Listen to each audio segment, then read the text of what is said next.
जय हिंद दोस्तों, स्वागत है आप सभी का आज की एक नई वीडियो में। दोस्तों आज की इस वीडियो में आप सभी के सामने class 9th Hindi Ganga book के तीसरे चैप्टर यानी संवादहीन चैप्टर के क्वेश्चन आंसर लेकर के आ चुका हूं। एक एक प्रश्न का बहुत ही सटीक बहुत ही सरल उत्तर आप सभी को बताऊंगा। इससे पहले के दोनों चैप्टर मैंने कंप्लीट करवा दिए हैं। यदि अभी तक आप लोग वो वीडियो नहीं देखे हैं तो हमारे चैनल पर जा सकते हैं। चलिए हम लोग आज की इस वीडियो की शुरुआत करते हैं और इस चैप्टर के एक एक प्रश्न का बढ़िया सा उत्तर देख लेते हैं। तो हमारे सामने यहाँ पर क्वेश्चन आ चुका है। बोल रहा है कि भाई निम्नलिखित प्रश्नों के सटीक उत्तर चुनिए और यह भी बताइए कि आपको ये उत्तर उपयुक्त यानी सही क्यों लगते हैं। ठीक है, तो बोल रहा है कि भाई कहानी में ताई और मिट्ठू का संबंध किस भाव को दर्शाता है। तो देखिए दोस्तों, ताई जो थी वो मिट्ठू से बहुत ज़्यादा प्रेम करती थी। ठीक है, उनको अपने पुत्र की तरह मानती थी, है ना। तो यहाँ पर उनका संबंध जो है किस भाव को दर्शाता है, तो ममता और स्नेह को दर्शाता है ना। तो अब हमसे पूछा गया है कि भाई ये उत्तर उपयुक्त क्यों लगते हैं, यानी मेरे उत्तर मेरे तर्क में, यानी हमको तर्क भी देना है कि हमें ये उत्तर क्यों सही लगता है। तो हम लोग तर्क में लिख सकते हैं कि भाई ताई जो है वो मिट्ठू को अपने बच्चे की तरह प्यार करती थी और उसकी हर छोटी बड़ी पसंद का ख्याल रखती थी। इससे जो है यहाँ पर पता चलता है कि भाई उनका ये जो रिलेशन है वो ममता और स्नेह का है। ठीक है, दूसरा है कि भाई जगन मास्टर जो है वो मिट्ठू को पिंजरे से बाहर निकालना, यानी जगन मास्टर द्वारा मिट्ठू को पिंजरे से बाहर निकालना किस भावना का या किस मूल्य का संकेत देता है। तो देखिए दोस्तों, जगन मास्टर जो थे दोस्तों, उनको पशु पक्षी इत्यादि पिंजरे में बंद बिल्कुल भी पसंद नहीं रहते थे, है ना। वो बहुत ज़्यादा दयालु हो जाते थे जब ऐसी स्थिति में वो देखते थे। तो उन्होंने जब मिट्ठू को देखा तो उनके अंदर क्या आया, करुणा की भावना आ गई, है ना, दया आ गई उनके अंदर। और ये उनका नैतिक कर्तव्य हो गया कि हाँ उसे आज़ाद किया जाए, है ना। तो करुणा और नैतिकता क्या है दोस्तों, इसका मूल्य संकेत है ना। तो यहाँ पर ऑप्शन घ एकदम करेक्ट हो जाएगा। तर्क में हम लोग लिखेंगे कि भाई जगन मास्टर को पिंजरे में बंद तोते पर दया आ गई और उन्होंने जीव दया को अपना कर्तव्य मानकर उसे छोड़ दिया। अब हमारे सामने तीसरा क्वेश्चन आ गया कि भाई मिट्ठू का उड़ जाना किस विचार को प्रस्तुत करता है। तो देखिए दोस्तों, कोई भी व्यक्ति हो पिंजरे में बंद रहना पसंद नहीं करता है। ऐसे ही पशु पक्षी भी स्वतंत्र जिंदगी जीना चाहते हैं, है ना। तो स्वतंत्रता की चाह यहाँ पर करेक्ट आंसर हो जाएगा। तर्क में देंगे कि भाई ताई से बहुत प्यार मिलने के बाद भी अवसर मिलते ही तोता उड़ गया। ये उड़ जाना यह दिखाता है कि हर जीव को अपनी आज़ादी सबसे प्यारी होती है। ठीक है, चलो चौथा क्वेश्चन देखते हैं कि भाई ताई के जीवन के दुख का मुख्य कारण क्या था। तो ताई के जीवन का मुख्य कारण था दोस्तों परिवार से दूरी और संवाद का अभाव। संवाद क्या होता है, आपस में बातचीत करना। जब उसके फैमिली मेंबर शहर चले गए, उसके लड़के या उसकी पुत्र वधू वगैरह सब लोग, तो क्या हो गया कि उससे कोई संवाद करने वाला नहीं रह गया। यही उसका मुख्य कारण है। तो तर्क में हम लोग लिखेंगे कि भाई ताई के बहू बेटे शहर चले गए थे, जिससे वह अपने बड़े घर में बिल्कुल अकेली रह गई थी और उनसे बात करने वाला कोई नहीं था। चलो अब हम लोग देखते हैं पांचवा क्वेश्चन। पांचवा क्वेश्चन है कि कहानी में मानव समाज में व्याप्त किस विसंगति को उजागर किया गया है। तो यहाँ पर करेक्ट आंसर होगा दोस्तों अकेलापन। ठीक है, यह कहानी आज के समाज की उस कड़वी सच्चाई को दिखाती है जहाँ बुजुर्गों को अपनों का साथ नहीं मिलता और वे अकेलेपन से जूझते हैं। ठीक है, इतना हम लोग तर्क में लिख देंगे। अब आइए हम लोग मेरी समझ और मेरे विचार के क्वेश्चन आंसर देखते हैं। बोला गया है कि भाई इन प्रश्नों के कक्षा में चर्चा कीजिए और उनके उत्तर लिखिए। बोला गया है कि भगवान कैसे नैया पार लगेगी। ताई के इस वाक्य में किस नैया की बात कर रही हैं और वे बात क्यों कह रही हैं। ठीक है, तो यहाँ ताई अपनी जीवन रूपी नैया की बात कर रही है कि भाई उनका जीवन कैसे कटेगा, है ना। यानी वे अपने कठिन बुढ़ापे को पार लगाने की बात कह रही हैं। मिट्ठू के उड़ जाने के बाद जब नया तोता भी उनसे कोई बात नहीं करता तो वे इस भारी अकेलेपन और लाचारी से निराश होकर के ऐसी बातें कहती हैं।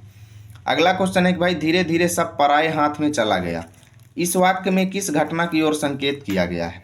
तो देखिए दोस्तों, इस वाक्य में ताई के परिवार के बिखरने और खेतीबाड़ी बंद होने की घटना की ओर संकेत है।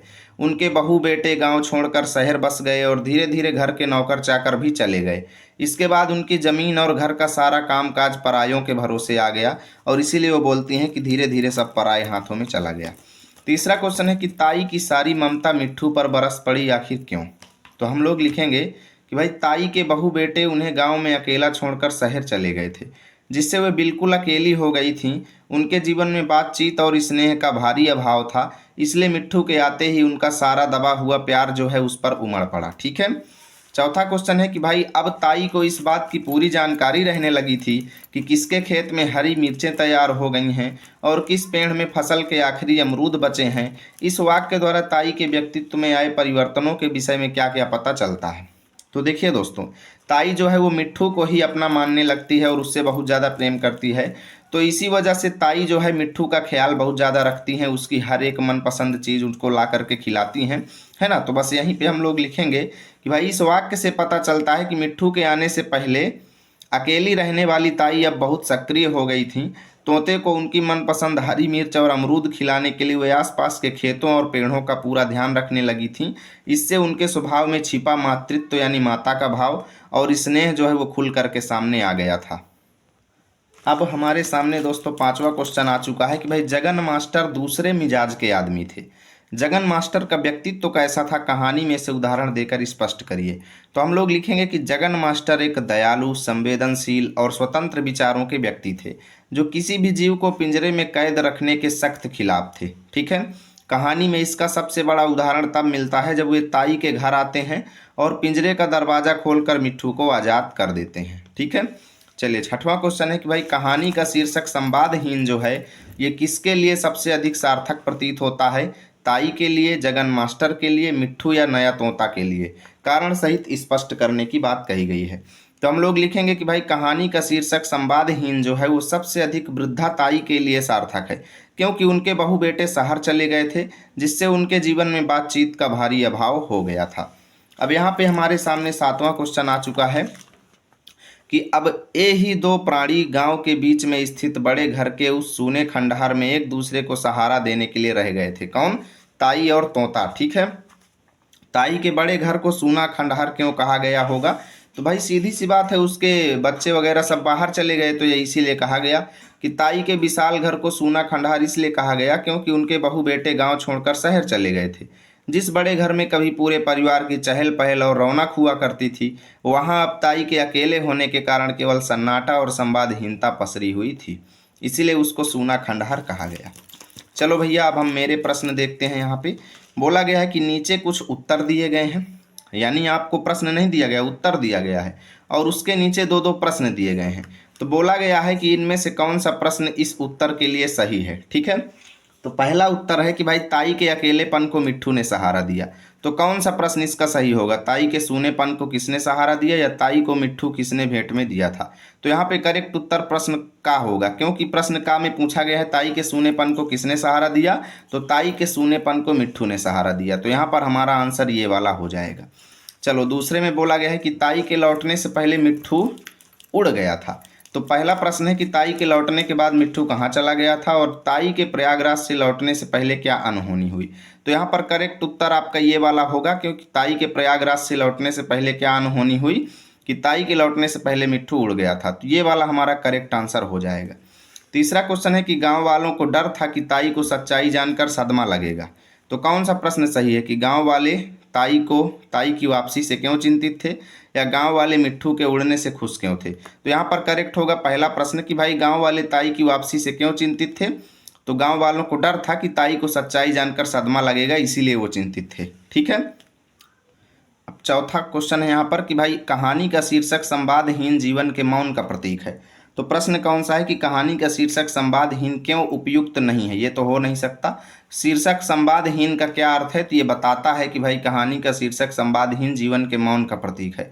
तो यहाँ पे ये वाला सही होगा। ठीक है। चलिए अब हम लोग मेरे अनुभव और मेरे विचार के क्वेश्चन आंसर करते हैं। लेकिन दोस्तों इससे पहले आपको बता दूं, एकदम पसीने में डूब चुका हूं, इतना गर्मी में बैठ के वीडियो बना रहा हूं। वीडियो में एक भी शोर शराबा ना हो, इसलिए मैंने फ़ैन को भी ऑफ कर रखा है। तो दोस्तों इस मेहनत को आप लोग ज़रूर लाइक शेयर कर दीजिए। ठीक है। और चैनल को भी सब्सक्राइब कर लीजिए अगर नए आए हैं तो। चलिए अब हम लोग मेरे अनुभव और मेरे विचार के क्वेश्चन देखते हैं। बोला गया है कि भाई कभी कभार गांव में थोड़ी देर के लिए भी न्योता बुलावे में जाती थी। कौन जाती थी? ताई। तो 10 बार खिड़की दरवाजों की साकलें टोह कर वो देखती रहती थी। किसको? मिट्ठू को। ठीक है। तो ताई की तरह जब आप अपने घर या परिवार से दूर होते हैं तो किसी वस्तु या व्यक्ति की चिंता आपको भीतर से कैसे परेशान करती है। तो हम लोग लिखेंगे कि भाई जब हम अपने परिवार या प्रियजनों से दूर होते हैं तो उनका ख्याल लगातार हमारे दिमाग में घूमता रहता है। ताई की तरह ही हमारे मन में भी अनजाना डर और असुरक्षा की भावना पैदा हो जाती है। इतना लिखेंगे। अगला है कि आखिर वह भी तो बोलता बतियाता प्राणी है, कौन? मिट्ठू। क्या आप मानते हैं कि पशु पक्षियों में भी संवेदनाएं होती हैं? अपने किसी अनुभव का वर्णन करते हुए लिखिए। तो भाई हाँ, पशु पक्षियों में गहरी संवेदनाएं होती हैं। मेरा अनुभव क्या है कि भाई मेरे पालतू कुत्ते को जब भी पता चलता है कि मैं उदास या बीमार हूँ तो वह चुपचाप मेरे पास आकर बैठ जाता है और अपना सिर मेरी गोद में रख देता है। वह बिना बोले मेरा दुख समझ जाता है। यही मेरा अनुभव है। आप लोग इसकी जगह पर अपने हिसाब से दूसरा भी लिख सकते हैं, इसमें कोई आपत्ति नहीं है। चलो भैया देखते हैं तीसरा क्वेश्चन। बोला गया है कि गणपत ने ही एक सुझाव दिया कि मिट्ठू की ही सूरत शकल का दूसरा तोता ले आया जाए ताकि ताई को भ्रम में रखा जा सके, है ना। तो ताई को भ्रम में रखना उचित था या नहीं? तर्क सहित अपने विचार लिखिए। देखिए दोस्तों, ये मुझे लगता है प्रिंटिंग मिस्टेक यहाँ पे हो चुकी है ना। तो आप लोग इसको थोड़ा सही कर लेना। ताई को भ्रम में रखना उचित था या नहीं, तर्क सहित विचार लिखिए। तो हम लोग लिखेंगे ताई को भ्रम में रखना बिल्कुल गलत था दोस्तों, है ना। सच्चाई को छिपाकर, है ना, सच छिपाकर लाया गया दूसरा तोता कभी भी मिट्ठू की जगह नहीं ले सका, है ना, कभी भी मिट्ठू की जगह नहीं ले सका और वह पिंजरे में पूरी तरह मौन रहा। भ्रम रखने से ताई का अकेलापन जो है, अकेलापन क्या हो गया दोस्तों? दूर होने के बजाय और बढ़ गया। इतना हम लोग उत्तर लिखेंगे। यहाँ पर मुझे लगता है पूरे पेज में ये प्रिंटिंग मिस्टेक हो गई है दोस्तों, इसके लिए माफ़ी चाहता हूँ। यहाँ पे चौथा क्वेश्चन है कि ताई सोच रही थी कि उन्हें देखते ही मिट्ठू राम राम सीता राम की रट लगाकर आसमान सिर पर उठा लेगा। क्या कभी ऐसा हुआ कि आपने सोचा कुछ और हुआ कुछ और? ठीक है, उस अनुभव को लिखिए। यानी क्या कभी आपके साथ ऐसा हुआ है कि आपने सोचा कुछ और हुआ कुछ और? ठीक है, तो हम लोग लिखेंगे हाँ भाई मेरे साथ भी ऐसा हुआ है। मैंने अपने एक खास मित्र, है ना, अपने खास मित्र के जन्मदिन पर उसे सरप्राइज पार्टी देने की पूरी तैयारी की थी और सोचा था कि वह देखकर बेहद खुश होगा। लेकिन जब हम उसके घर पहुंचे तो क्या हुआ? तो पता चला कि वह बीमार होने के कारण पहले ही सो चुका था। उस समय क्या हुआ दोस्तों? उस समय हमारी सारी योजना धरी की धरी रह गई और हम काफ़ी निराश हुए, है ना। तो आप लोग अपने हिसाब से कुछ दूसरा भी यहाँ पे बनाकर लिख सकते हैं, क्योंकि आपके अपने अनुभव के हिसाब से इन्हें उत्तर करना है। पांचवा क्वेश्चन है कि मिट्ठू अब पिंजरे में रहने का इतना आदी हो चुके थे कि उन्हें बाहर आने की कोई इच्छा प्रकट नहीं की। उन्होंने बाहर आने की कोई इच्छा प्रकट नहीं की। क्या प्राणी सचमुच में पिंजरे में रहने का आदी हो सकता है? आपसे सवाल ये पूछता है। अपने उत्तर के समर्थन में अपने आस परिवेश या अपने आसपास के उदाहरण भी देने के लिए कहा गया है। तो उत्तर में लिखेंगे दोस्तों कि हाँ, जब लंबे समय तक कैद में रहने से प्राणी क्या हो जाता है दोस्तों? पिंजरे के आदी हो जाते हैं और अपनी प्राकृतिक आज़ादी को भूल जाते हैं। जब कोई व्यक्ति पूरी जिंदगी पिंजरे में ही बंद रहता है तो उसकी वो आदत हो जाती है, वो अपनी आज़ादी स्वतंत्रता को भूल जाता है। उदाहरण में लिखेंगे कि भाई मेरे पड़ोसी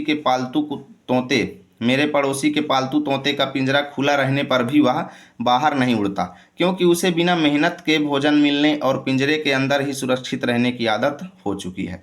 देखिए दोस्तों, ये सब बना के ही लिखा जाता है। बात करें तो मेरे पड़ोसी के पास और ना ही मेरे पास कोई तोता नहीं है, ठीक है, फिर भी बना के लिखा जाता है।